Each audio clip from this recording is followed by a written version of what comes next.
살아계신 주님, 감사합니다. 이 예배의 자리로 불러주심에 감사드립니다. 눈을 뜨고 오늘의 일상을 살아가게 하심을 감사합니다. 사랑하는 사람들을 보게 하시고 이야기를 나누며 일상을 함께 살아가게 하심도 감사합니다. 주님은 저희와 함께 하시기 위해 이미 먼저 찾아와 주셨음에도 불구하고 저희는 주님을 바라보지 않고 다른 곳으로 시선을 돌리며 불완전한 것으로 자신을 채우기에 바쁩니다.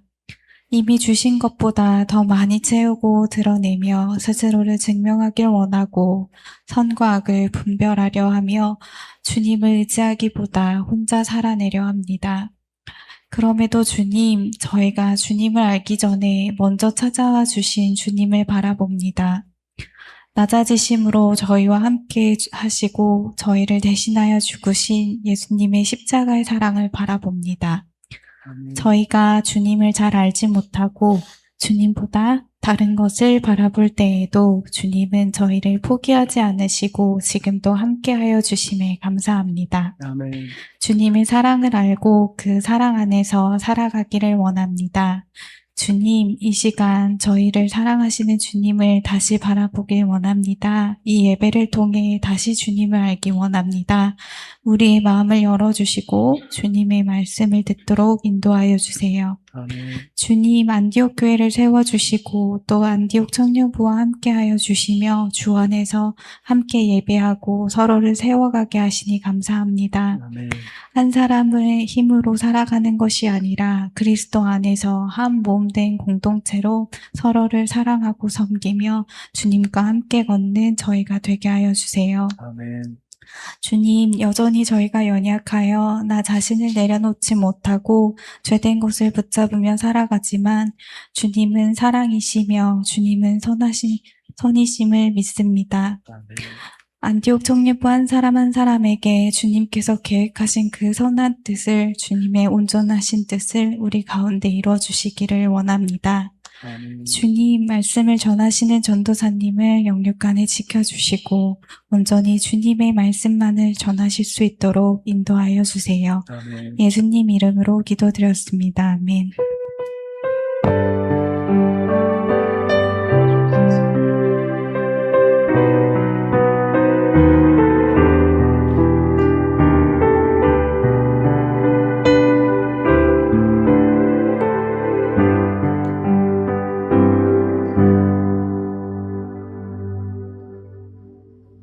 사도신경으로 우리의 신앙을 고백합시다. 시작.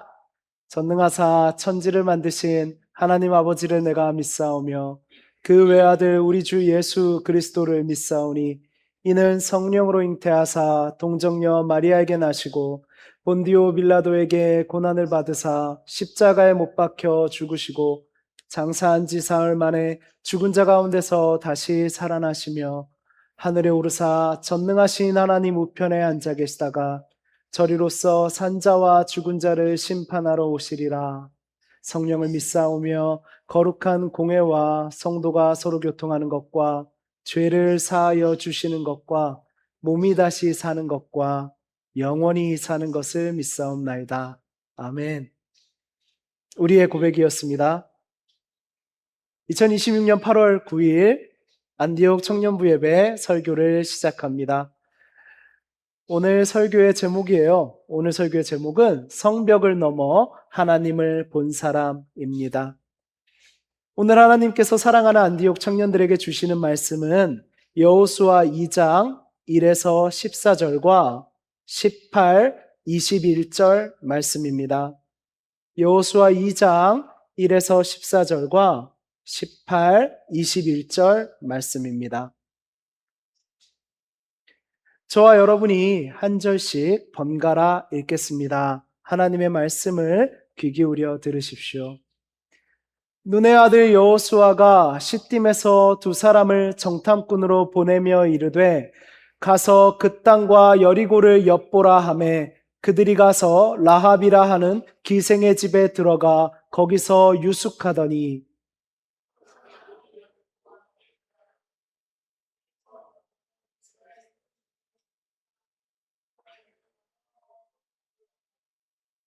여리고 왕이 라합에게 사람을 보내어 이르되 내게로 와서 내 집에 들어간 그 사람들을 끌어내라.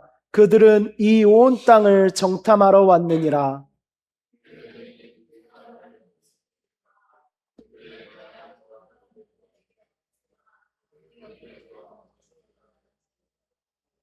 그 사람들이 어두워 성문을 닫을 때쯤 되어 나갔으니 어디로 갔는지 내가 알지 못하나 급히 따라가라. 그리하면 그들을 따라 잡으리라 하였으나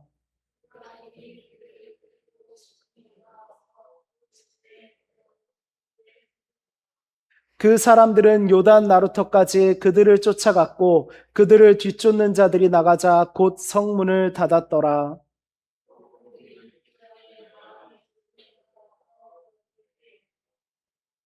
말하되 여호와께서 이 땅을 너희에게 주신 줄을 내가 아노라. 우리가 너희를 심히 두려워하고 이 땅 주민들이 다 너희 앞에서 간담이 농나니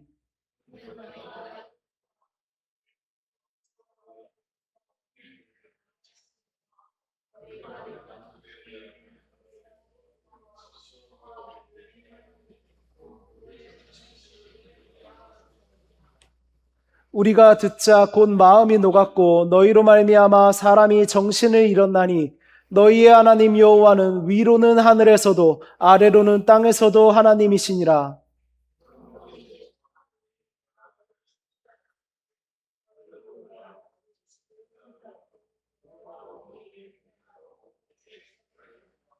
그리고 나의 부모와 나의 남녀 형제와 그들에게 속한 모든 사람을 살려주어 우리 목숨을 죽음에서 건져내라.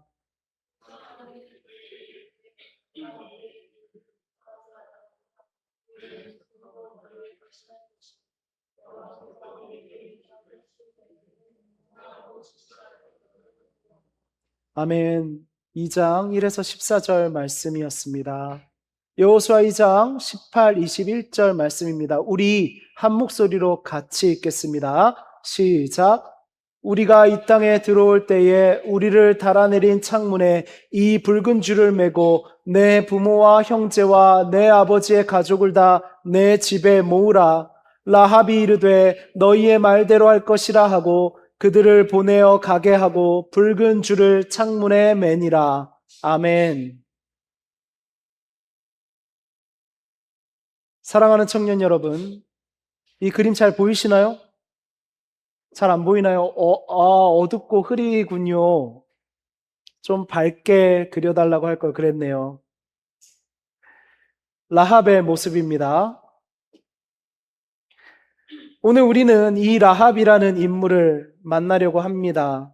라합은 그리스도인들에게는 매우 유명한 인물이죠.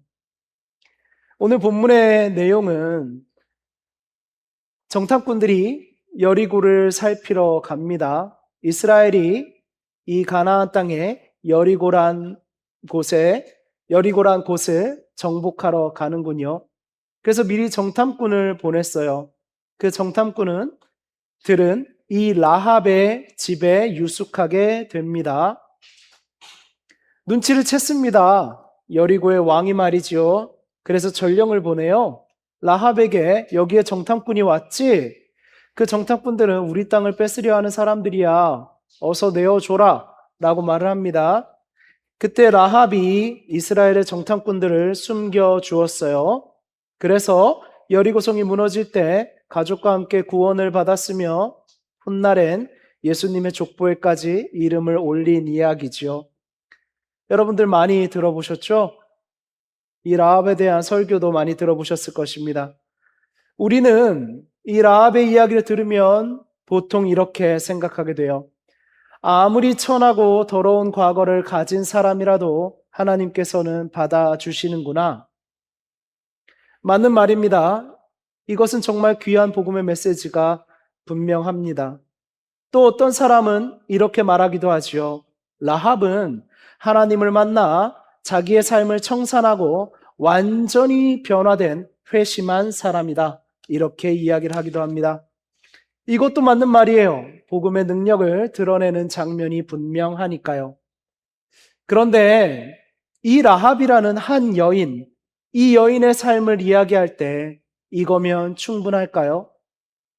우리는 때때로 라합의 이야기를 너무 빨리 아름다운 결말로 끌고 갑니다. 그녀가 어떤 자리에서 어떤 마음으로 하나님을 선택했는지를 충분히 들여다보지 않은 채 곧바로 우리가 적용받을 만한 은혜받고 변화된 여인이라고 정리해버리지요. 그렇게 하면 라합은 우리와 다른 사람이 되고 말아요. 라합은 성경 속에서만 가능한 영웅이 되어버리고요. 우리는 그의 이야기에 감동한 뒤 다시 평소대로 살아가게 되지요. 그러나 오늘 라합의 삶을 천천히 꼼꼼히 들여다보면요, 우리가 일반적으로 알고 있는 회심의 모습과는 조금 다른 장면이 보이실 겁니다. 무척이나 연약했고 무척이나 두려워했던 한 여자의 이야기, 오늘은 라합의 이야기를 들어보려 합니다. 여러분은 여러분의 삶을 돌이켜서 하나님을 만나게 된, 하나님을 믿게 된 계기가 무엇인가요? 보통 이렇게 물어보면 우리는 이런 이야기를 많이 듣게 됩니다. 수련회에 가서 회심했다는 사람, 찬양을 듣다가 그 찬양의 가사가 나의 이야기로 느껴져 눈물을 흘리고 회심했다는 사람, 성경을 읽다가 하나님을 만났다는 사람, 설교의 자리에서 가슴이 뜨거워져 하나님을 만났다는 사람, 또는 꿈에서 예수님이 자기의 이름을 불렀다는 사람 등 우리는 많은 회심의 이야기를 듣게 되고 알고 있어요. 그런데 오늘의 주인공 라합은요, 감동적인 집회에 참석한 사람이 아닙니다. 찬양을 부르다가 눈물을 쏟은 적도 없어요. 이스라엘의 율법을 오랫동안 공부한 사람도 아닙니다. 모세의 설교를 직접 들은 적도 없습니다. 그런데 라합은 하나님을 믿었어요. 무엇이 라합을 이 믿음으로 움직였을까요? 오늘 본문에 반복해서 등장하는 감정이 있어요. 그것은요, 두려움입니다. 두려워하고 간담이 녹았고 마음이 녹았고 정신을 잃을 정도로 두렵다는 표현이 등장하죠.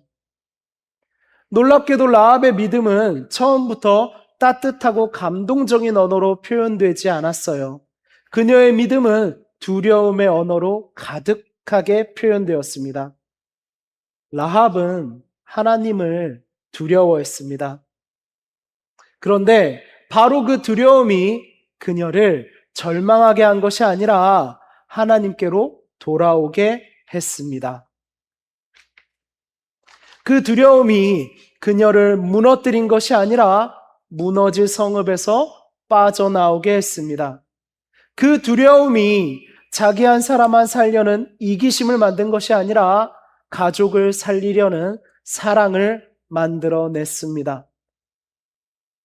우리는 궁금합니다. 어떻게 두려움이 믿음이 된단 말입니까? 어떻게 두려움이 사랑이 된단 말입니까? 어떻게 하나님을 두려워하는 것이 세상을 이기는 힘이 될 수 있다는 말입니까? 오늘 우리는 이 역설을 살펴보려고 합니다. 성경은 라합을 가리켜 기생이라고 부릅니다. 우리가 보는 개역개정 성경에는 기생이라고 번역되어 있고요.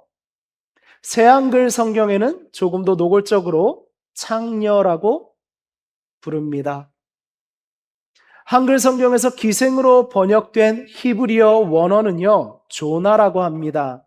이 조나는 일반적으로 몸을 파는 일에 종사하는 여성을 가리키는 단어예요. 일부 유대 전통에서는 라합이 자기의 집을 여관으로 운영했을 가능성을 이야기합니다. 그녀는 숙박시설에서 자기의 몸을 팔아 가족의 생계를 책임지는 여성이었을 가능성이 높습니다. 그녀는 온전히 자기가 쉴 만한 집도 가지지 못한 것이지요. 그 집에는 나그네들이 끊임없이 드나듭니다. 또한 그곳에서 자기의 몸을 팔아서 가족의 생계를 책임지는 여성이었을 가능성이 높아요. 어떤 학자들은 그녀가 일종의 종교적인 무녀로 종교적인 이유로 몸을 파는 여인이었을 것이라고 추측하기도 합니다. 확실한 것은 그녀가 몸을 팔아 생활하는 여인이었다는 사실입니다. 이스라엘의 염탐꾼들도 라합의 집을 숙박시설로 이용하면서 라합을 만나게 됩니다. 오늘 본문에는 또 한 가지 우리가 라합의 삶에 대해 알 수 있는 정보가 있어요. 그것은 라합은 이스라엘의 정탐꾼을 숨겨주며 자기의 가족을 구원해 달라고 부탁합니다. 그때 라합이 남편과 자식을 언급하지 않아요. 당시엔 여성들이 남편과 자식을 통해 자기의 삶을 꾸려나갈 수 있었습니다. 그런데 라합에게는 남편도 자식도 없었나 봅니다. 그녀는 생계를 위해 자기의 몸을 팔며 여자로서의 자기의 행복은 포기한 여성이었을 것입니다. 그녀에게는 희망이라는 단어가 어울리지 않는 것처럼 보입니다. 성경은 그녀의 삶을 애써 미화하려고 하지 않아요. 라합이 사회적으로 존중받지 못하는 자리에서 거친 삶을 살아갔다는 것을 성경은 분명히 합니다. 그녀의 집은 여리고성 성벽 위에 있었습니다. 조금 흐리지만 어둡지만 이 그림 자세히 보시면 성벽 위에서 라합이 성벽 아래를 바라보고 있습니다. 성벽 가까이에 있는 집은 외부인이 드나드는 곳이었어요. 정탐꾼들이 그녀의 집으로 들어간 것도 아마 그 집의 위치와 관련이 있었을 것입니다. 늘 낯선 사람들이 드나들고 누군지도 모르는 사람들과 잠자리를 해야 하는 삶. 그녀의 삶은 무척 험하고 위험했습니다. 라합의 집은 공간적으로는 여리고성이었지만 사회적으로는 여리고의 중심에 속하지 못했던 곳입니다. 여리고의 가장 바깥에 그녀가 위치하고 있었지요. 그녀는 그곳에서 여리고성으로 몰려드는 욕망을 감당하며 살았지만 여리고의 존중과 배려는 그녀에게 오지 않았습니다. 사람들은 그녀의 집에 은밀히 들어왔겠지만 대낮에 그녀와 함께 같이 걷는 것은 부끄러워했을 것입니다. 사람들은 그녀를 이용했지만 그녀의 아픔에는 관심이 없었을 것입니다. 이 여인의 삶이 그랬습니다. 성경은 라합이 왜 이러한 삶을 살게 되었는지 말해주지 않습니다.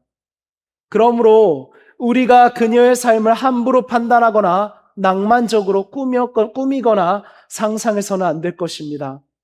다만 분명한 것은 라합이 매우 거친 세상을 살아왔다는 사실입니다. 그것이 히브리어 조나, 이 단어가 말해주는 사실입니다. 이러한 삶을 사는 그녀는 아마도 사람을 쉽게 믿지 못했을 것입니다. 세상이 얼마나 잔인한지 알고 있었을 것입니다. 그녀에게는 누군가가 말하는 사랑한다는 속삭임이 그저 하룻밤의 이야기라는 것도 알고 있었을 겁니다. 그런 환경에서 오래 살아남은 사람에게는 한 가지 습관이 생기기 마련입니다. 자기 경험과 자기 판단만을 붙잡는 것입니다. 아무도 믿어서는 안 돼. 내가 나를 지켜야 해. 괜히 기대하면 나만 상처받아. 하나님이 어디 있어? 사랑이 어디 있어? 결국 힘 있는 사람이 이기는 거야.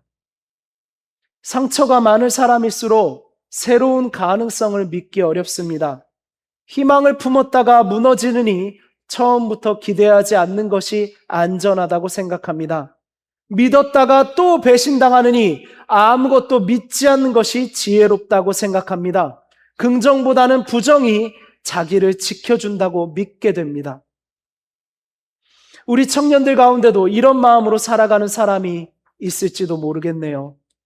사회적 시선에서, 사람 사이의 관계에서, 남녀의 관계에서 상처받은 경험이 반복되면 새로운 공동체에 들어가면서도 마음을 닫아놓습니다. 기도해도 달라지는 것이 없는 것처럼 느껴지면 입술로는 기도하지만 마음속으로는 이미 결론을 내려놓습니다. 아마 안 될 거야. 하나님도 이것까지는 바꾸지 않으실 거야. 내 인생은 원래 이런 인생인가 봐. 그것이 상식처럼 느껴집니다. 하나님보다는 세상에 내가 안전할 만한 것을 붙잡아야지. 사랑이 아니라면 돈을 잡아야지. 사랑이 아니라면 안정된 직업을 잡아야지. 사랑이 아니라면 하룻밤 나를 안심시켜줄 것을 잡아야지. 이게 상처받은 사람의 상식이겠죠. 그런데 라합은 자기 인생이 가르쳐준 냉혹한 상식보다 더 큰 현실을 발견했습니다. 그 현실이 무엇입니까? 하나님께서 분명히 살아 계신다는 사실입니다. 라합은 정탐꾼들에게 이렇게 말합니다. 여호와께서 이 땅을 너희에게 주신 줄을 내가 아노라. 이 말은 놀라운 고백이에요. 당시로 한번 가볼까요? 라합의 눈에 무엇이 보였겠습니까? 그녀의 눈에 보이는 상황만 놓고 보면 여리고가 이스라엘에게 패할 것이라고 확신할 만한 근거가 없어요. 도리어 이스라엘이 여리고를 이길 가능성이 많지 않아 보였을 겁니다. 여리고는 견고한 성벽을 가진 큰 도시였어요. 이스라엘은 광야를 지나온 백성이었습니다. 여리고는 거대한 도시이고 이스라엘은 떠돌이 출신들의 집단인 거죠. 이스라엘에는요, 이 잘 건축된 여리고성을 공격할 무기가 없었습니다. 거대한 성벽을 무너뜨릴 특별한 방법도 없었습니다. 성벽을 넘을 사다리도 장기간의 포위전을 견딜 체계와 전술도 충분하지 않았어요. 상식적으로 생각해 봅시다. 당연히 여리고가 이길 가능성이 높습니다. 높은 성벽이 있었죠. 닫을 수 있는 성문이 있었어요. 방어하는 군사들도 있었습니다. 오랫동안 축적된 전쟁의 경험과 도시의 힘도 있었겠군요. 반대로 이스라엘은 이제 막 요단강을 지나오려는 백성입니다. 라합은 성벽에서 바깥 세상을 누구보다 많이 보았던 사람이에요. 이스라엘은 여리고의 위협이 되지 못한다는 것이 라합에게도 상식이었을 것입니다. 그러나 그녀는 들었어요. 이스라엘이 갈라진 홍해를 건너왔다는 소식을 들었습니다. 이스라엘이 아모리 왕 시온과 옥을 무너뜨렸다는 소식을 들었습니다. 사실 이 소문들은 너무 상식 밖의 일이라 믿기가 어려운 이야기예요. 그런데 라합은 분명 자기가 모르는 무언가가 있다는 생각을 하게 됩니다. 그래서 라합은 두려워합니다. 자기가 녹아내릴 정도로 두려워합니다. 자기의 상식 밖의 이야기를 그저 에이 아닐 거야. 에이 다 지어낸 이야기야. 그게 말이 돼? 헛소문이야. 이렇게 생각한 것이 아니라 아주 정직하게 두려워하며 신중하게 생각했을 것입니다. 그리고 그녀는 이 두려움을 통해 이런 결론을 내립니다. 너희의 하나님 여호와는 위로는 하늘에서도 아래로는 땅에서도 하나님이시라. 라합은 단순히 이스라엘 너희들이 참 강하다라고 말한 것이 아닙니다. 이스라엘의 전략이 뛰어나다고도 말하지 않습니다. 이스라엘 군대가 여리고 군대보다 강하다라고도 말한 것이 아닙니다. 라합이 바라본 것은 이스라엘의 능력이 아니라 이스라엘의 하나님이었습니다. 그녀는 하나님의 존재를 믿었습니다. 그래서 이스라엘의 하나님을 정직하게 두려워한 것입니다. 이스라엘만 보면 여리고가 이길 것 같았습니다. 그러나 하나님까지 포함하여 현실을 보면 결론이 달라집니다. 사랑하는 여러분, 이것이 하나님을 보는 믿음입니다. 믿음은 현실을 외면하는 게 아니에요. 믿음은 아무 근거 없이 긍정적으로 생각하고 잘 될 거야 라고 자기 안의 마음을 통제하는 것도 아닙니다. 믿음은 현실을 분명히 바라보되 하나님을 빼놓지 않는 것입니다. 우리가 가진 상식에 하나님을 더해서 볼 줄 아는 것입니다. 우리는 현실을 본다고 말하지만 사실은 눈에 보이는 조건만 계산할 때가 참 많아요. 내 통장 잔액을 봅니다. 내 성적을 봅니다. 내 경력을 봅니다. 내 외모를 봅니다. 내 나이를 봅니다. 내가 가진 인맥과 기회를 봅니다. 그런 다음에 결론을 내려버립니다.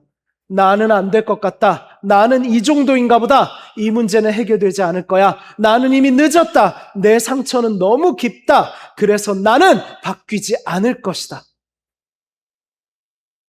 반대로 상황이 조금만 괜찮으면 이렇게 생각합니다.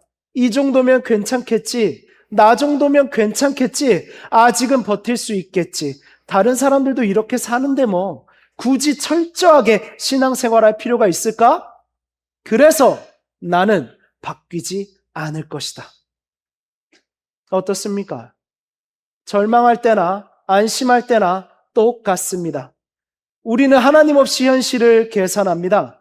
절망도 하나님을 제외한 계산이고 교만한 안심도 하나님을 제외한 계산입니다. 그래서 도무지 바뀌지가 않는 겁니다. 여리고 사람들은 자기들의 성벽만 바라보며 판단합니다. 이 성이면 괜찮겠지. 설마 저 광야 백성이 이 성을 무너뜨릴 수 있겠어? 홍해의 이야기는 너무 현실성이 없잖아. 시온과 옥이 졌다고? 무언가 잘못된 거겠지. 우리에게는 그런 일은 안 일어날 거야. 그러나 라합은 달랐습니다. 라합도 성벽을 알고 있었습니다. 심지어 그녀의 집이 바로 그 성벽 위에 있었습니다. 그녀는 누구보다 성벽을 가까이에서 보며 살았습니다. 그럼에도 라합은 성벽보다 하나님을 더 실제적인 능력으로 받아들였습니다. 여리고 사람들은 성벽 안에 있었지만 안전하지 않았어요. 라합은 이 성벽을 상식 밖의 방법으로 무너뜨릴 수 있는 하나님을 두려워했기 때문에 그 무너질 성벽에서 구원을 받았습니다. 그래서 하나님은요, 여러분 이 생각 드시죠? 여리고 성이 무너질 때 여러분 동화 같지 않습니까? 좀 웃기지 않습니까? 우리 청소년부 때 그 얘기했죠. 강강수월래 했다고. 왜 그러셨냐면요, 마치 여리고 사람들처럼 성벽만 믿고 있는 우리의 마음을 알기 때문에 여리고 성벽을 우리의 상식으로는 도저히 이해할 수 없는, 우리의 상식으로 근거를 하나도 찾을 수 없는 그 어이없는 방법으로 무너뜨린 것입니다. 사랑하는 청년 여러분, 여러분을 지켜줄 것이라고 믿고 있는 여러분 상식 안에 그 성벽은 무엇입니까? 학벌입니까? 직장입니까? 돈입니까? 부모님의 배경입니까? 여러분의 젊음입니까? 외모입니까? 사람들에게 좋은 평가를 받는 것입니까? 교회 안에서 직분을 맡고 있는 것입니까? 그것들이 나쁜 건 아닙니다. 그러나 하나님보다 그것을 더 실제적인 안전으로 여러분이 믿는 순간 그것은 여러분의 여리고성의 성벽이 됩니다. 높아 보이지만 무너질 것입니다. 견고해 보이지만 하나님의 심판 앞에서는 여러분을 지켜주지 못할 겁니다.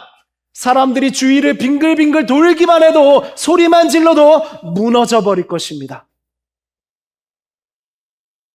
여리고성이 무너진 이야기는 어이없는 얘기가 아니에요. 여러분들 마음의 성벽으로 쌓고 있는 걸 생각해 보세요. 주변에 사람이 나타나 여러분 주변을 빙글빙글 돌기만 해도, 여러분에게 소리만 질려도, 여러분에게 질문만 해도, 그 사람이 여러분보다 조금이라도 나아 보이기만 해도 순식간에 무너지지 않습니까? 여리고성이 무너진 것처럼 말입니다. 본문을 자세히 보면 라합만 두려워한 것은 아니에요. 우리가 너희를 심히 두려워하고 이 땅 주민들이 다 너희 앞에서 간담이 녹았다. 라합의 주변 사람들도 두려워했습니다. 그들은 홍해의 소문을 들었어요. 라합에게도 전해줬겠죠. 그들은 시온과 옥의 패배를 들었습니다. 모두의 마음이 녹는 이야기였죠. 그런데 여리고성이 무너질 때 구원받은 사람은 라합과 그의 집에 들어온 사람들 뿐이었잖아요. 여기서 중요한 사실을 우리는 발견해야 합니다. 단지 우리가 감정적으로 두려움을 느끼는 것과 하나님을 두려워하는 것은 같지 않다는 것입니다. 우리가 감정적으로 두려움을 느끼는 것과 하나님을 두려워하는 것은 같지 않습니다. 여리고 사람들도 두려움을 느꼈습니다. 그러나 그들은 두려움 속에서 어떻게 했습니까? 성문을 닫았습니다. 군사력을 점검했을 것입니다. 성벽을 더 굳게 지켰을 것입니다. 하나님의 역사와 능력을 들었지만 하나님께 항복하지 않았습니다. 그들은 하나님 때문에 두려워하면서도 하나님께 돌아오지는 않았습니다. 하나님께로부터 멀어졌기 때문에 모든 두려움이 오는 것입니다. 그런데 그들은 하나님께로부터 멀어졌기 때문에 오는 두려움을 인정하지 못하고 현실을 의지하여 두려움을 극복하려 애썼을 것입니다. 이것이 시대를 불문한 지금까지도 죄인들의 이상한 모습입니다. 두려움이 밀려올 때 하나님께로 가지 않습니다. 오히려 하나님으로부터 더 멀리 도망가 버립니다. 자기의 상식으로 자기의 두려움을 이겨보려고 합니다. 어떻습니까? 죄가 드러날까봐 두려워 예배를 피합니다. 말씀이 자신을 찌를까봐 두려워서 성경을 덮습니다. 변화하기가 두려워서 기도를 멈춥니다. 하나님이 안 계시기 때문이 아닙니다. 오히려 하나님이 살아계신다는 사실을 어렴풋이 알기 때문에 피하는 겁니다. 우리도 하나님의 말씀 앞에서 마음이 불편할 때가 있습니다. 설교를 들으며 이 말씀은 내 이야기인데 라는 생각이 듭니다. 회개해야 한다는 것을 압니다. 끊어야 할 우상이 있다는 것도 알죠. 정리해야 할 것이 있다는 것도 압니다. 용서를 구해야 할 사람이 있다는 것도 압니다. 다시 시작해야 할 사명이 있다는 것도 우리는 분명히 압니다. 그런데 우리는 어떻게 합니까? 다음에 하지 뭐. 아직 그렇게 심각한 정도는 아니야. 나 살아있잖아. 사람이 어떻게 완벽해? 요즘 같은 시대에 그 말씀을 그대로 적용할 수 있겠어? 그거 옛날 이야기야. 우리는 이렇게 상식이라는 이름으로 불순종을 변호하며 숨습니다. 믿음이 없는 것을 순종함이라고 부릅니다. 게으름을 기다림이라고 부릅니다. 비겁함을 현실 감각이라고 부릅니다. 타협을 균형이라고 부릅니다. 그리고 죄를 붙잡고서 괜찮겠지, 이성은 무너지지 않겠지 라고 말합니다. 그러나 여리고 성은 괜찮지 않았습니다. 하나님께서 무너뜨리겠다고 하신 것은 반드시 무너집니다. 하나님께서 심판하시겠다고 하신 것은 반드시 심판하십니다. 우리 시대는 하나님을 두려워하지 않는 것을 세련된 신앙이라고 말합니다. 심판을 말하면 시대에 뒤떨어진 설교라고 말합니다. 죄를 말하면 청년들을 불편하게 만드는 설교하지 말라고 합니다. 회개를 말하면 여러분의 자존심을 무너뜨린다고 말합니다. 그러나 성경은 끊임없이 우리에게 말씀합니다. 여호와를 경외하는 것이 지혜의 근본이다. 아멘. 경외란 무엇입니까? 두려워하며 다가가는 것입니다. 두려워하는 사랑입니다. 하나님을 두려워하는 것이 지혜의 출발입니다. 예수님도 말씀하셨습니다. 몸을 죽이고 그 후에는 능히 더 못하는 자들을 두려워하지 말라. 마땅히 두려워할 자를 내가 너희에게 보이리니 곧 죽인 후에 또한 지옥에 던져넣는 권세 있는 그를 두려워하라. 심판하는 그를 두려워하라. 이 말씀은 하나님께서 우리를 겁주면서 억압하신다는 뜻이 아닙니다. 오히려 반대입니다. 예수님은요, 세상을 두려워하지 않기 위해 하나님을 두려워하라고 말씀하십니다. 세상을 두려워하지 말라고 하나님을 두려워하라고 말씀하시는 겁니다. 사람의 평가가 무서운 이유는 하나님의 평가를 가볍게 여기기 때문입니다. 여러분이 세상의 실패가 무서운 이유는 하나님이 우리의 가장 큰 보물이 아니라고 생각하기 때문입니다. 사람에게 버림받는 것이 그토록 무서운 이유는 하나님께 받아들여지는 은혜가 작게 느껴지기 때문입니다. 하나님을 두려워하지 않으면 우리는 결국 더 작은 것들을 두려워하며 살게 됩니다.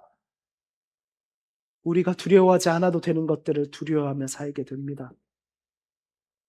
상사의 표정을 두려워합니다. 친구들의 평가도 두렵죠. SNS의 반응도 두려워요. 나만 뒤처지는 것도 두렵습니다. 결혼하지 못할까봐 두렵습니다. 직장을 잃을까봐 두려워합니다. 실패한 사람으로 보일까 두려워합니다. 사랑한다고 말했던 사람이 떠날까봐 두렵습니다. 그러나 하나님을 가장 크게 보는 사람은 세상을 작게 볼 수 있습니다. 하나님을 경외하는 사람은 사람 앞에서 절대 비굴하지 않습니다. 하나님을 경외하는 사람은 죄와 타협하지 않습니다.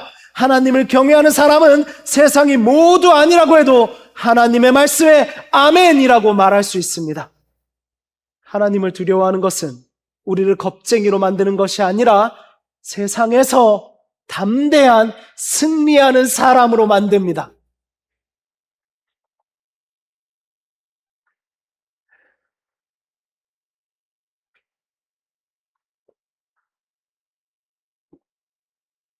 라합의 믿음이 특별한 이유는 그녀가 하나님에 대해서 많이 알고 믿었기 때문이 아니에요. 그녀가 하나님에 대해서 많이 알고 믿어서가 아니에요. 그 믿음이 특별한 이유는 그녀는 정직하게 두려워하고 믿었고 행동했습니다. 정탐꾼들을 숨겨주었죠. 왕이 보낸 사람들에게 정탐꾼들이 이미 떠났다고 말했어요. 정탐꾼들을 창문으로 내려보냈습니다. 추격자들을 피할 길까지 알려주었잖아요. 이 행동은요, 대단히 위험한 행동이에요. 발각되면 라합은 반역자로 처형될 수 있어요. 왕이 보낸 전령을 방해한 것이거든요. 이것은 왕의 명령을 거스른 것입니다. 라합은 단지 마음속으로 이스라엘의 하나님? 호기심이 가는데? 진짜 그분이 신인가? 이렇게 호기심 어린 생각만 한 것이 아닙니다. 그녀는 자신의 목숨을 걸었던 것이에요. 히브리서 11장 31절은 이렇게 말씀합니다. 믿음으로 기생 라합은 정탐꾼을 평안히 영접하였으므로 순종하지 아니한 자와 함께 멸망하지 아니하였도다. 야고보서 2장 25절도 우리에게 이렇게 말씀합니다. 또 이와 같이 기생 라합이 사자들을 접대하여 다른 길로 나가게 할 때에 행함으로 의롭다 하심을 받은 것이 아니냐. 이 말씀은 라합이 선행을 통해 구원을 얻었다는 뜻은 아닙니다. 라합을 구원한 것은 하나님의 은혜이며 그 은혜를 붙잡은 믿음입니다. 참된 믿음은 언제나 행동으로 나타납니다. 하나님이 우리를 위해 준비하신 그 행동으로 나타납니다. 행동이 믿음을 만들어낸 것이 아니라 믿음이 행동을 낳는 것입니다. 라합은 하나님을 믿었기 때문에 여리고에서의 삶과 결별한 것입니다. 그녀는 태어나고 자란 그 성읍보다 한 번도 직접 본 적 없는 하나님을 선택했습니다. 눈앞에 보이는 왕의 명령보다 자신에게 들려온 하나님의 역사를 더 신뢰했습니다.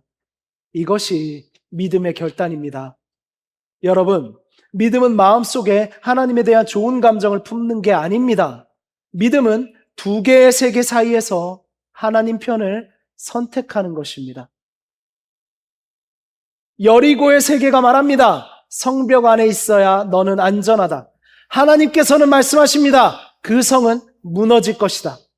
여리고의 세계가 말합니다. 정탐꾼을 넘겨주면 너의 목숨을 지킬 수 있다. 하나님은 말씀하십니다. 하나님의 백성과 함께하는 것이 참된 생명의 길이다. 이 둘 중에서 라합은 믿고 선택한 것입니다. 사랑하는 청년 여러분, 여러분의 믿음에는 어떤 선택이 따라오고 있습니까? 믿는다고 말하면서도 아무것도 선택하지 않고 아무것도 달라지지 않는다면 우리는 자신의 믿음을 점검해야 합니다. 하나님을 믿는데 시간 사용이 그대로입니까? 하나님을 믿는데 돈을 사용하는 방식도 그대로입니까? 하나님을 믿는데 연애의 기준은 세상과 똑같습니까? 하나님을 믿는데 정직하지 못한 삶을 사십니까? 하나님을 믿는데 자기를 위하여 남을 이용하며 살아가고 있습니까? 하나님을 믿는데 남보다 자기를 높이고 싶습니까? 하나님을 믿는데 공동체를 위해 아무것도 감당하기가 싫습니까? 하나님을 믿는데 타인을 자기 삶의 상처를 치유하기 위한 도구로 삼습니까? 참된 믿음은 완벽한 삶을 뜻하는 것이 아닙니다. 라합도 모든 것을 알고 믿었던 사람이 아닙니다. 라합은 율법을 배운 적조차 없습니다. 그러나 자신이 아는 만큼 결단한 겁니다. 두려운 만큼 결단한 겁니다. 우리는 더 많이 알고 있으면서도 더 적게 순종할 때가 많습니다. 설교를 많이 들었습니다. 성경 말씀도 볼 만큼 봤습니다. 교회에서 예배한 게 도대체 몇 년입니까?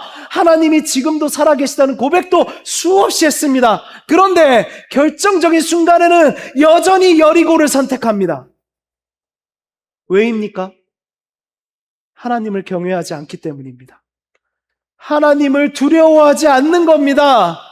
하나님이 살아계신다는 사실보다 나의 상식으로 판단하며 나의 손해를 계산하기 때문입니다. 하나님의 약속보다 사람의 평가가 더 실제적으로 느껴지기 때문입니다. 그래서 오늘 우리는 질문해야 합니다. 나는 알고 있으면서도 순종하지 않는다. 도대체 왜 그런 건가?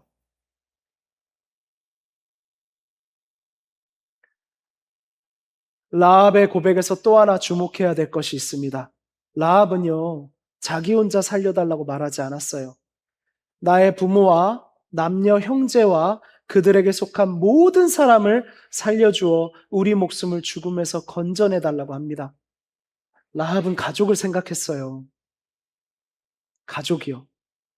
거친 삶을 오래 살아온 사람은요, 자기 생존에만 집중하기 쉽거든요. 나도 힘든데 다른 사람까지 어떻게 챙겨? 내가 제일 힘들어. 일단 나부터 살아야지. 각자 알아서 사는 거지. 그런데 라합은 하나님을 두려워하며 주변 사람들을 생각합니다. 아버지를 생각해요. 어머니를 생각해요. 형제 자매를 생각합니다. 그들에게 속한 모든 사람들까지 다 생각해요. 이것이 하나님을 두려워하는 믿음이 만들어내는 열매입니다. 하나님을 참으로 두려워하는 사람은요, 결코 사람을 함부로 대하지 않습니다. 하나님을 두려워한다면서 가족을 무시할 수 없습니다. 하나님을 경외한다면서 약한 사람을 이용할 수 없습니다. 하나님의 심판을 믿는다면서 다른 사람의 고통과 불편을 무시할 수 없습니다. 하나님의 거룩하심을 알수록 사람을 향한 자비가 생깁니다. 라합은 여리고성이 무너질 것을 알았습니다. 그래서 말한 겁니다. 나는 알았으니 나만 살겠다가 아닙니다. 내 가족도 이 집으로 들어오게 하겠다입니다. 사랑하는 여러분, 여러분의 믿음은 누구를 살리고 있습니까? 여러분이 예배드리기 시작한 뒤 가족에게 더 따뜻한 사람이 되었나요? 교회에서 은혜 받았다고 말한 뒤 가장 가까운 사람에게 더 오래 참는 사람이 되었습니까? 복음을 안다고 고백한 뒤 약하고 고통당하는 사람을 더 세심하게 바라보게 되었습니까? 하나님을 두려워하는 사람은 절대 사람에게 잔인할 수 없습니다. 남의 불평과 아픔을 깡그리 무시할 수 없습니다. 그런 사람은 제가 단언컨대 하나님을 두려워하지 않는 사람입니다. 하나님은 남의 아픔을 무시하고 자기를 이루려는 사람을 미워하시기 때문입니다. 우리는 타인의 구원을 위해 눈물을 흘릴 수 있어야 합니다. 그들의 아픔에 함께 울 줄 알아야 합니다. 기도할 수 있어야 합니다. 약한 사람을 기다릴 수 있어야 합니다. 상처를 주는 말 대신 복음의 향기를 보여줄 수 있어야 합니다. 라합은 말로만 가족을 구원하려 한 것이 아닙니다. 그들을 자기 집으로 불러 모아야 했습니다. 멸망이 다가오는 상황에서 설득했을 것입니다. 그 가족은 어떤 가족입니까? 그녀의 비참한 현실에서 그녀를 구해주지 못했던 가족입니다. 그런데도 그녀는 가족들을 설득합니다. 아마 가족들은 라합의 말을 쉽게 믿지 않았을 거예요. 네가 언제부터 이스라엘의 하나님을 믿었다고 그러니? 저 성벽이 도대체 어떻게 무너진다는 거니? 이상한 소리 하지 마. 여리고 왕의 군대가 있는데 뭐가 두려워? 그럼에도 라합은 포기하지 않았을 것입니다. 아버지 어머니 제 말을 믿어주세요. 여러분 제 말을 들어주세요. 이 성은 안전하지 않아요. 우리에게 살 길이 있어요. 제발 이 집으로 들어오세요. 이 집은 어떤 곳입니까? 라합이 몸을 팔아서 살아가야만 했던 집입니다. 그 라합의 집이 이제는 사람들을 구원하는 집이 된 것입니다. 라합의 두려움은 사랑이 되었습니다. 여러분은 누군가의 영혼을 위해 마지막으로 울어본 게 언제입니까? 그들을 정죄하는 말은 많았지만 그들을 위한 기도는 적지 않았습니까? 왜 저 사람은 저렇게 사나? 왜 저 사람은 이걸 못하나? 왜 저 사람은 내 뜻대로 안 되나? 이렇게 판단하기 전에 하나님, 저 사람을 불쌍히 여겨주시고 보살펴 주세요라고 기도해야 합니다. 오늘 우리가 읽은 본문 18, 21절 말씀에서 정탐꾼들은 라합에게 한 가지 표지를 줍니다. 창문에 붉은 줄을 메어두라는 것이었죠. 그리고 가족들을 모두 그 집안으로 모으라고 합니다. 여리고성이 무너지는 날 붉은 줄이 메인 집은 구별될 것입니다. 많은 설교에서는 이 붉은 줄을 예수 그리스도의 피와 연결하더군요. 그 연결은 구속사의 큰 흐름 속에서 의미 있게 생각할 수 있을 거예요. 그러나 우리는 성경 말씀을 지나치게 상징화해서는 안 됩니다. 라합을 구원한 것은 줄의 색깔 자체가 아니에요. 붉은 줄에는 마법과 같은 능력이 없습니다. 라합을 구원한 것은 언약을 맺으신 하나님의 은혜였습니다. 라합은 그 약속을 믿었고 믿음으로 줄을 매달았습니다. 줄은 믿음의 대상이 아니라 약속을 믿는 순종의 표지였습니다. 마찬가지로 우리를 구원하는 것은 십자가 모양의 장식이 아닙니다. 교회에 다닌 경력도 아닙니다. 여러분이 세례를 받았다는 세례 증서도 아닙니다. 여러분이 모태신앙이라는 부모님의 믿음도 아닙니다. 오직 예수 그리스도께서 여러분 한 명 한 명의 이름을 부르시고 지명하여 부르사 우리를 구원하신 것입니다. 여리고성에 하나님의 심판이 임했던 것처럼 모든 죄에는 하나님의 심판이 반드시 임합니다. 라합만 죄인이었던 것이 아닙니다. 여리고 전체가 죄 아래에 있었습니다. 이스라엘도 하나님의 은혜가 아니면 심판받아야 할 죄인이었습니다. 그리고 우리도 마찬가지입니다. 우리도 죄인입니다. 우리는 라합의 삶을 보며, 라합이 사는 집을 보며, 라합의 직업을 보며 저 여자는 죄인이다, 저 여자는 더러운 여인이었다라고 쉽게 말합니다. 그러나 우리의 숨겨진 마음은 어떻습니까?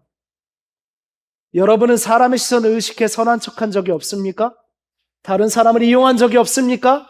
음란한 생각과 욕망을 품은 적이 없습니까? 질투하며 상대가 무너지기를 바란 적은 없습니까? 하나님보다 돈과 성공을 더 사랑한 적이 없습니까? 그것을 위해 하나님이 분별하신 여러분의 그 몸과 그 마음을 포기하고 싶었던 적이 없습니까? 우리는 라합보다 깨끗해서 구원받은 것이 아닙니다. 적어도 저는 그렇습니다. 라합과 똑같이 은혜가 필요한 죄인입니다. 그런데 하나님께서는 죄인을 구원하기 위해 자기 아들을 보내셨습니다. 우리가 받아야 할 심판을 예수님께서 받으셨습니다. 우리가 버림받아야 할 자리에서 예수님께서 버림받으셨습니다. 우리가 죽어야 할 그 자리에서 예수님께서 죽으셨습니다. 십자가 위에서 예수님은 하나님의 거룩한 진노를 온전히 담당하셨습니다. 그러므로 예수 그리스도 안에 있는 자에게는 결코 정죄함이 없습니다. 여기서 하나님을 두려워한다는 말의 복음적 의미가 드러납니다. 우리는 하나님이 변덕스럽게 우리를 해치실까 두려워 떠는 사람이 아닙니다. 그리스도 안에 있는 우리는 하나님께 버림받을까 공포에 떠는 노예가 아닙니다. 여러분들이 어렸을 때 배운 대로 지옥 갈까봐 두려워 떠는 것이 신앙의 전부가 아닙니다. 하나님은 우리의 아버지이십니다. 그러나 아버지가 되신 하나님이 거룩하신 분이라는 사실을 잊어서는 안 됩니다. 복음은 하나님을 가볍게 여기게 만들지 않습니다. 복음은 하나님을 더욱 경외하게 만듭니다. 이토록 거룩하신 하나님께서 나 같은 죄인을 위해 자기 아들을 내어주셨다니, 그 하나님이 사람의 몸으로 죽으셨다니, 그 사랑 앞에서 우리는 두려워 떱니다. 심판이 무서워서 떠는 것만이 아니라 그 크신 사랑 앞에서 떱니다. 그 크신 사랑이 너무나 위대해서 떱니다. 나에게 그 사랑이 없기 때문에 떱니다. 그래서 하나님을 잃고 싶지 않아서 떱니다. 그분의 마음을 아프게 하고 싶지 않아서 두려워합니다. 이것이 복음이 만들어내는 거룩한 두려움입니다. 이렇게 하나님을 여러분 두려워해야 하는 것입니다. 여리고성은 결국 무너졌습니다. 이스라엘 백성은 소리를 질렀고 견고해 보이던 성벽은 우르르 무너졌습니다. 여호수아 6장 25절은 이렇게 말씀합니다. 그 무너진 여리고성에서 여호수아가 기생 라합과 그의 아버지의 가족과 그에게 속한 모든 것을 살렸으므로 그가 오늘까지 이스라엘 중에 거주하였으니. 라합은 단지 죽지 않은 것으로 끝나지 않았어요. 여러분, 그녀는 이스라엘 공동체 안으로 들어오게 됩니다. 이방 여인, 몸을 팔던 그 여인이 말입니다. 하나님은 라합을 성 밖에 임시로 보호해 두셨다가 그래 네가 길 가서 살아라 하신 것이 아니라 하나님의 백성 가운데에 그녀를 세우셨습니다. 그리고 마태복음 1장에 가면 우리는 더 놀라운 감동을 만나게 됩니다. 라합은 살몬과 결혼하고 보아스의 어머니가 됩니다. 보아스는 룻과 결혼하고 그 계보에서 다윗이 태어나며 마침내 예수 그리스도께서 오십니다. 라합과 살몬의 결혼, 보아스가 태어나고 보아스와 룻의 결혼, 우리 이 이야기 잘 알고 있지요. 하나님은요, 라합의 삶을 이렇게 인도하셨습니다. 남편도 자식도 없이 여자로서의 삶을 완전히 포기한 낯선 남자들에게 몸을 내주어야 했던 그녀의 삶에 반전이 일어난 것입니다. 하나님은 라합의 삶을 구원으로 인도하신 것에서 멈추지 않으셨습니다. 그녀를 하나님의 구원 역사 안의 주인공으로 세우셨습니다. 사람들은 라합을 더러운 여자로 기억했지만 하나님은 그녀를 믿음의 사람으로 기억하셨습니다. 히브리서 11장의 믿음의 명단에 라합의 이름이 기록되었습니다. 아브라함이 있고 모세가 있고 다윗이 언급되는 그 믿음의 역사 속에 라합이 있습니다. 이 여인이 당당히 있습니다. 이 멍들고 이 초라한 옷을 입고 멍하니 창밖을 바라보는 이 여인이 거기에 있습니다. 사람들은 과거로 이름을 붙이기를 참 좋아합니다. 실패한 사람, 어땠던 사람, 중독에서 벗어나지 못한 사람, 학벌이 부족한 사람, 취업에 계속 실패한 사람, 교회에서 상처받고 소문의 주인공이었던 사람, 큰 죄를 지었던 사람, 연애에 실패한 사람. 그러나 하나님은 믿음으로 그리스도를 붙든 사람에게 새로운 이름을 주십니다. 하나님은 우리의 과거를 부정하는 것이 아닙니다. 성경은 끝까지 라합을 기생 라합, 조나라고 부릅니다. 이것은 그녀를 모욕하기 위해서가 아닙니다. 그런 과거를 가진 라합도 구원하신 하나님의 은혜를 온전히 드러내기 위해서입니다. 오히려 조나라고 우리에게 말씀하심으로써 그게 뭐 하시는 겁니다. 내가 그녀를 믿음의 사람으로 세웠다 하시는 겁니다. 그녀의 삶을 봐라 하는 겁니다. 그런 과거를 가진 라합도 하나님의 구원의 은혜 안에서 예수 그리스도의 족보의 여인이 되었습니다. 라합의 과거는 하나님의 은혜 앞에서 더 이상 수치의 증거가 아니라 은혜의 증거가 되었습니다. 사랑하는 여러분, 여러분의 상처와 실패를 지우고 싶습니까? 아니요. 여러분의 상처와 실패는 결코 사라지지 않습니다. 교회에 와서도 이상한 마약 같은 종교 생활하지 마십시오. 우는 자가 그냥 웃고 생각 안 하고 하하 바보가 되고 아무 생각 없이 믿으면 됩니까? 아닙니다. 여러분의 상처와 실패는 결코 사라지지 않습니다. 과거에 있었던 일을 되돌릴 수 없습니다. 그냥 잊어라. 안 잊혀집니다. 제가 이런 말 자주 합니다. 흔적 없이 지나가는 사람은 하나도 없습니다. 여러분은 그 흔적을 갖고 살게 될 겁니다. 여러분의 기억까지 지울 수 없습니다. 그러나 하나님은 그 과거의 의미를 바꾸실 수 있습니다. 수치가 은혜의 증거가 되게 하십니다. 상처가 다른 사람을 품는 통로가 되게 하십니다. 실패가 겸손을 배우는 학교가 되게 하십니다. 하나님 안에서 우리의 과거는 우리의 미래를 결정하지 못합니다. 여리고가 라합의 출신지는 될 수 있지만 라합의 운명이 될 수는 없었습니다. 라합은 당당한 이스라엘의 여인입니다. 여러분의 과거도 여러분의 출발점일 수는 있지만 그리스도 안에 있는 여러분의 결말은 아닙니다. 이 이미지가 잘 보이지 않는다면 아쉽네요.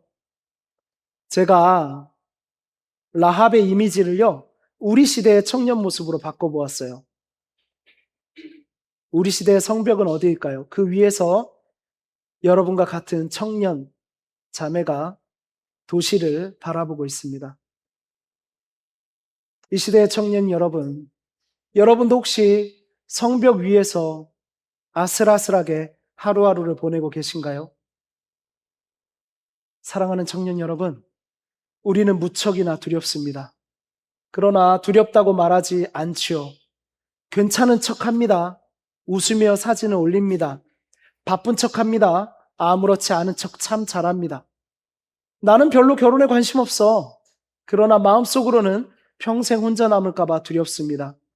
직장은 그냥 돈 버는 곳이지 더 좋은 곳이 있을 거야. 그러나 뒤처질까 두렵고 인정받지 못할까 두렵습니다. 사람 관계에 미련 없어. 나 쿨해. 그러나 또 버림받을까 봐 두려워서 먼저 마음을 닫아버립니다. 신앙생활은 내 방식대로 할 거야. 나 종교에 미친 사람 아니야. 그러나 사실은 하나님께 온전히 맡겼다가 내가 원하지 않는 길로 인도받을까 봐 두렵습니다. 우리는 두려운 게 참 많아서 더 강한 척을 합니다. 그러나 말씀드렸죠. 두려움은 사라지지 않습니다.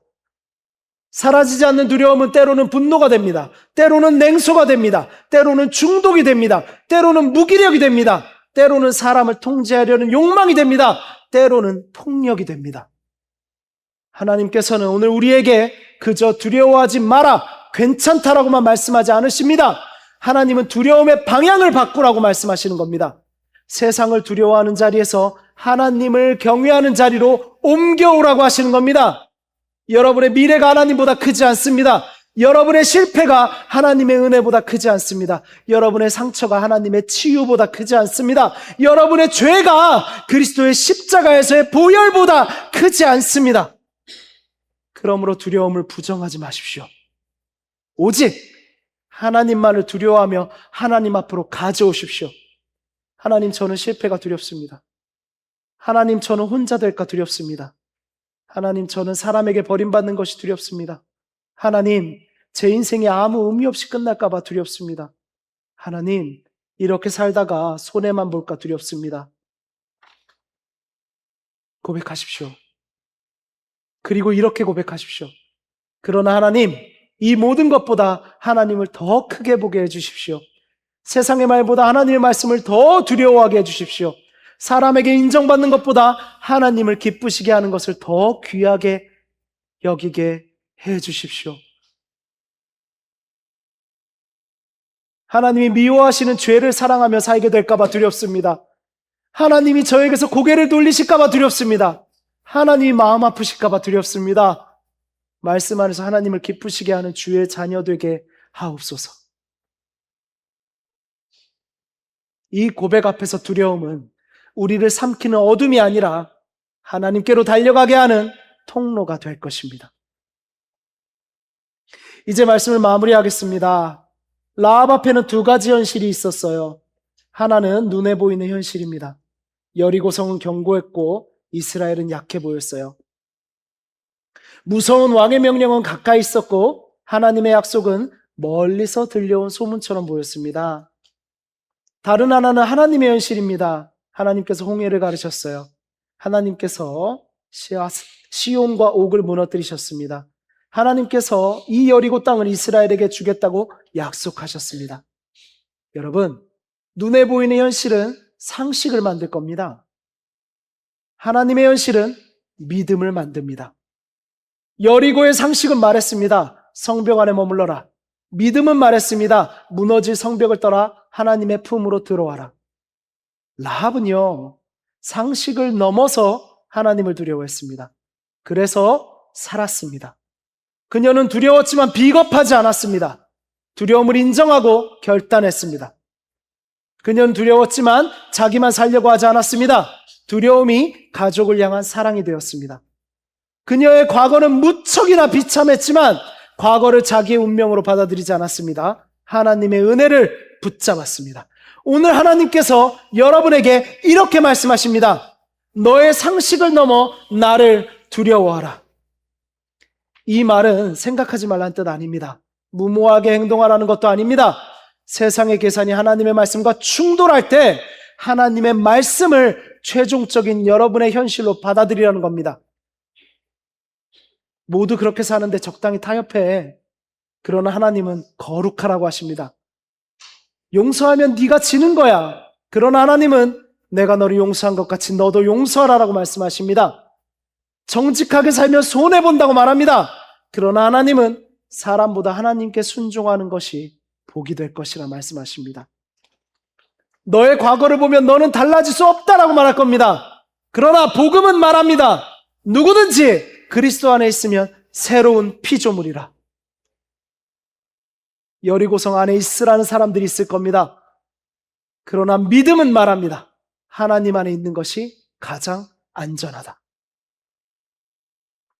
사랑하는 여러분, 무너질 성벽을 붙들고 괜찮겠지라고 말하지 마십시오. 오늘 여러분의 창문에 붉은 줄을 매십시오. 줄 자체를 의지하라는 말이 아닙니다. 예수 그리스도의 약속을 붙잡고 믿음의 행동을 시작하십시오. 사랑하는 여러분, 닫았던 성경을 다시 펴세요. 멈췄던 기도를 다시 시작하세요. 고백해야 될 죄를 하나님 앞에서 고백하세요. 누군가의 구원을 위해 다시 눈물을 흘려 기도하세요. 하나님께서 부르신 공동체 안으로 들어오십시오. 여러분이 강하기 때문에 할 수 있어서 그렇게 하는 게 아닙니다. 하나님께서 강하시기 때문에, 하나님께서 할 수 있다고 약속하셨기 때문에 그렇게 하는 것입니다. 여러분의 믿음이 완벽하기 때문에 구원받는 것이 아닙니다. 여러분이 붙든 예수 그리스도께서 완전하시기 때문에 여러분은 구원받는 겁니다. 라합을 보십시오. 세상은 그녀를 기생, 창녀라고 불렀습니다. 하나님은 그녀를 믿음의 사람이라고 부르셨습니다. 세상은 그녀를 여리고의 끝에 사는 주변인으로 보았습니다.